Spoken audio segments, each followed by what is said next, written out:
Hey guys, Kingpin here. Welcome to episode 10 of TaleCraft. I'm just going to cut right to the chase today. We are out of food. And as you can see in my inventory right now, we've got one golden hoe and a dream. We have 26 seeds and we need to plant them ASAP. We've been so worried about the illagers raiding, we've forgotten to take care of our food source problem. The villagers are grateful for our protection for sure, but we don't have the economy yet to trade with them for food. That'll come later. After we do that, I was thinking we can observe some bees. I don't know a whole lot about bees, but I know they can definitely help in our crop production. Similar to what we did with the allays, I was reading a book called the Minecraft Mobestiary. I'll put a picture on screen. It's on sale on Amazon right now. And I was thinking it would be cool if we could continue that book. It's written from the perspective of an explorer who studies mobs in the overworld, but it's a little bit out of date. There's a lot of mobs who are not in it, including the bee. So I thought it would be cool if we could continue its pages. I'll do that at the end of the video, so stick around. Farms require a lot of space, so the first thing that we're doing is just getting the ground ready to be planted on around the outside of the wall.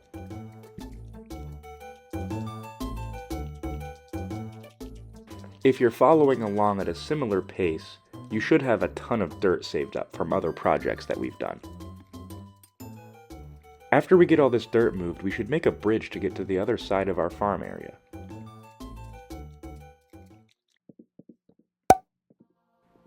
Bridges are another thing in Minecraft I'm not too good at building, but I'll try to explain my process here. This bridge is exactly 33 blocks long. So each side's going to have 16, so 32 blocks total, and then the middle is going to be the 33rd block.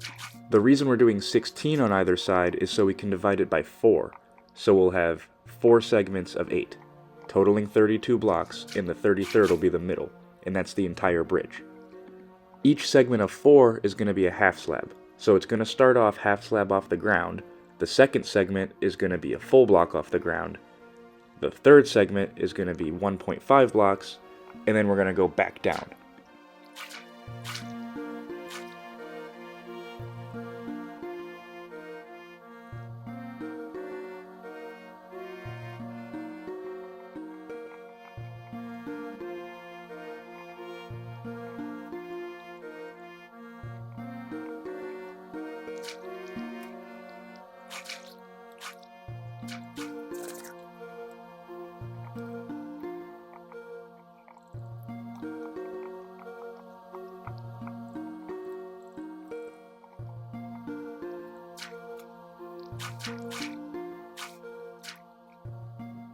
The hardest part of any build is always getting the basic shape to look good. Once that's done, you can just detail it up. The details on this bridge are going to be pretty basic. Every 3 blocks, we're going to do a pillar of oak logs, just like the 5x5 building style.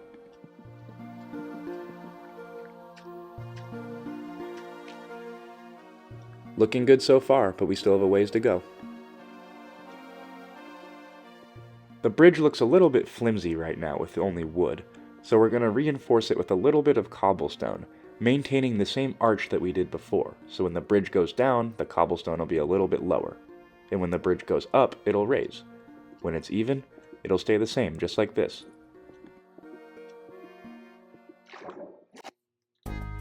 What's the point of making a bridge unless we have a path to the village from it? Paths, in my opinion, are another thing that can make or break a build. For now, we're just going to use this path block since it's really easy and we can get the basic shape done, but later on in this video we'll come back and detail it up a little bit and make it look really nice.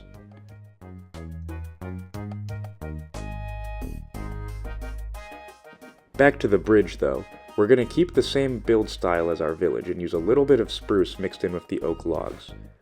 These are just so nobody falls off into the water and gets attacked by the 50 drowned that spawn down there.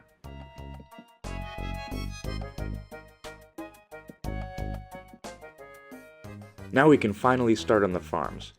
The build on these are just going to be a simple oak leaf fence, and then we're going to have some doors made of cobblestone and some spruce. I'm not so worried about the crops particularly looking nice, because right now we just need to eat. But later on, we're going to have one field for wheat, one field for carrot, one field for potatoes, one for beetroot, and so on. But right now, we just need to get a field of something so we don't starve to death. Building the farm out of oak leaves is actually more of a challenge too, because our wall is borderline impenetrable right now. But when we start a raid in this village, the villagers' ravagers will actually be able to break through these and break all of our crops. So we're going to want to stop that from happening. It'll be a little fun. One rookie mistake I always see people doing in Minecraft is how they make their farms. Usually people do the stereotypical one single stream of water, but that's not actually what you need to do. A crop will get watered as long as it's within 4 blocks of a water source. This means we need to have a water block, 4 spaces, and then another water block. So if you do the math, you can have 8 blocks in between each water source, and your crops will still completely be watered and healthy. For areas that are a weird shape and don't really fit in with your farm, just try having a water source block that's kind of out on its own. As long as there's crops within 4 blocks of it, they'll be watered.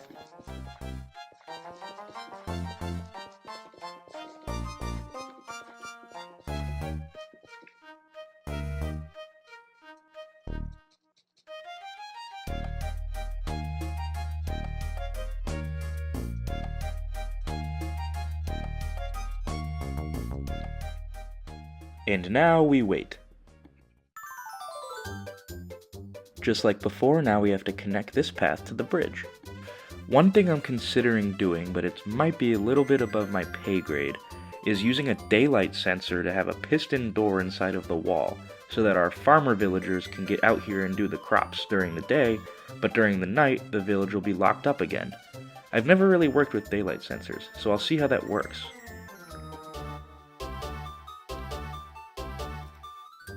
Now for the second field. More of the same building technique.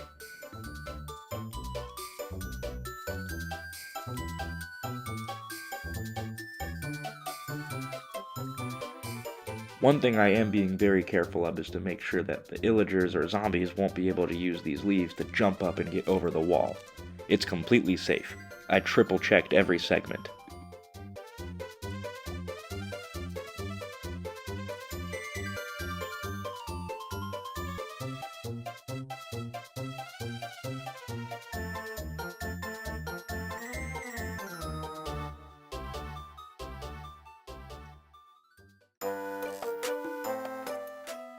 This is what we've got so far.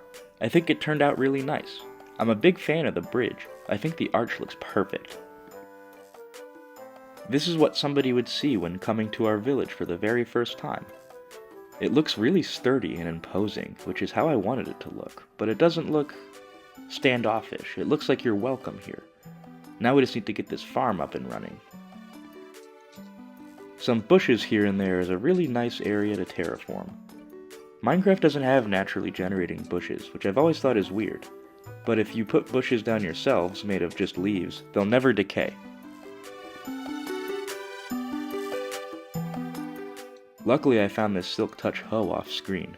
We can use this to move a beehive. Now to add some arches over top our doorways for the farms.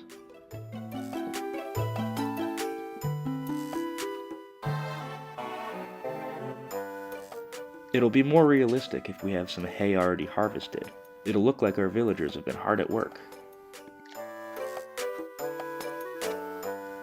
We'll definitely build a bigger one later, but I think it'll be nice to have a horse stable out here. Maybe a traveler can rest his horse nearby while he goes into the village and to talk. One way to instantly make an area of a build look a little bit better and more traveled is to mix up path blocks, grass blocks, podzol if you have it, and coarse dirt.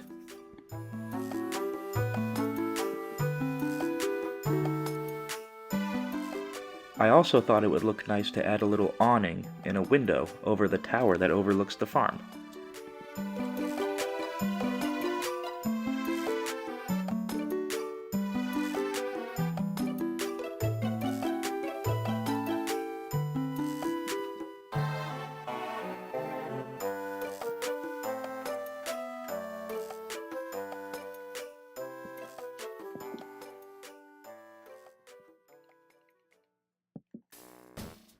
We don't really want this stable to be able to be seen over the wall, so I think a simple spruce and trapdoor ceiling is going to work.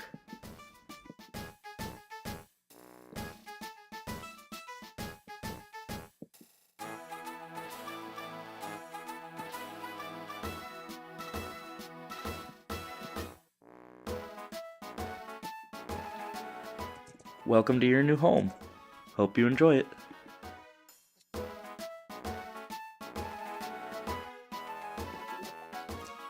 Like I said a minute ago, coarse dirt is very important. The key difference between coarse dirt and dirt is that coarse dirt will never grow grass on it, no matter what you do. Off screen I'll add more to the path too. It's a great way to make it look more detailed. Our tree grew. Time to add the bee nest. This area has a really peaceful vibe to it, so I thought another cool thing I could add is a little table out here for people to sit on. I don't know what they would use it for. Maybe rest in between travels, talk about trade, but if they're not in the village, this is a pretty cozy place to come and rest. Whoever's tending to the horse is going to need a water supply too.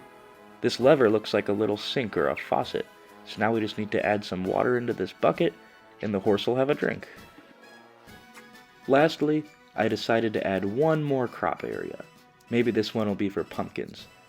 The only difference between this one and the others is that we used a bit of the natural landscape to help make the walls.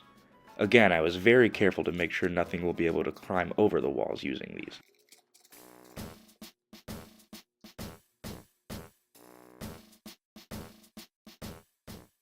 Check this place out, it looks awesome. The crops are growing really well, eventually all of this will be farmland, but for now we have a really cozy farm area. The food crisis is definitely over, and we finished with 5 apples to spare. I'll give you guys a quick walkthrough of the place. Let me know what you guys think in the comments. I'm curious to hear what you guys have to say. Like I said in the intro, while we were out here I studied the bees a bit and wrote a journal entry about them. Let's check it out.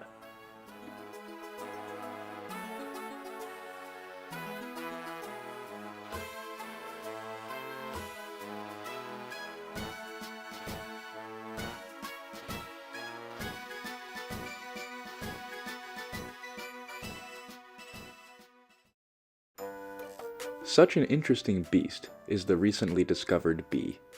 Native to many far reaches of the overworld, including various forests and other flowered regions, the bee can be most useful as an ally if handled with care. If an adventurer were to come upon a wild nest, they may use shears forged of iron to harvest honeycombs, or a glass bottle for honey, which I can attest is well worth the risk to gather.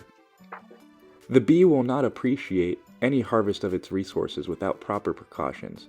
In order to safely gather a nest's loot, one must smoke out the angry insects with a campfire placed beneath the hive. If this is ignored, the bees will most definitely become hostile and attempt to sting the thief and inflict them with the most potent poison. A bee will also retaliate if it or another nearby bee is attacked. Their loyalty to each other is most commendable. I have theorized about taking this and using it in a trap aimed at the illagers. They better watch their aim around our new friends. Bees are not inherently malicious creatures. In fact, this behavior is quite rare to see in the wild. Bees instead typically are seen interacting with any kind of flower. After successfully pollinating a flower, the bee will return to its nest, aiding in the growth of any crop it may happen to pass over. After observing this, I can confidently recommend to have multiple nests around a farm of any size. That is, if you can manage to acquire a silk touch tool. This is the only way to move them. Bees are a powerful force when used for good. Adventurers should be open to aiding their numbers, including breeding them with any flower. Bees are a friend, not enemy. I advise we all work together as we have common goals.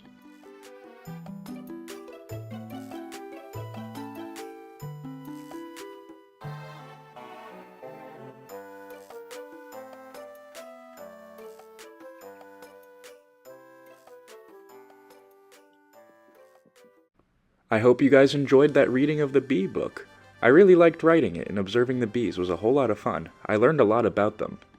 If you liked that, I would definitely check out the Mobestiary.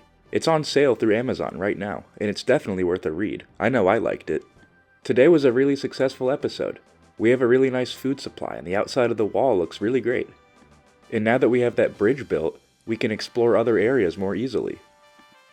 I hope you guys enjoyed episode 10 of TaleCraft. This has been one of my favorites to make. Please don't forget to like and subscribe, and I'll catch you in the next one. Kingpin out. See you soon.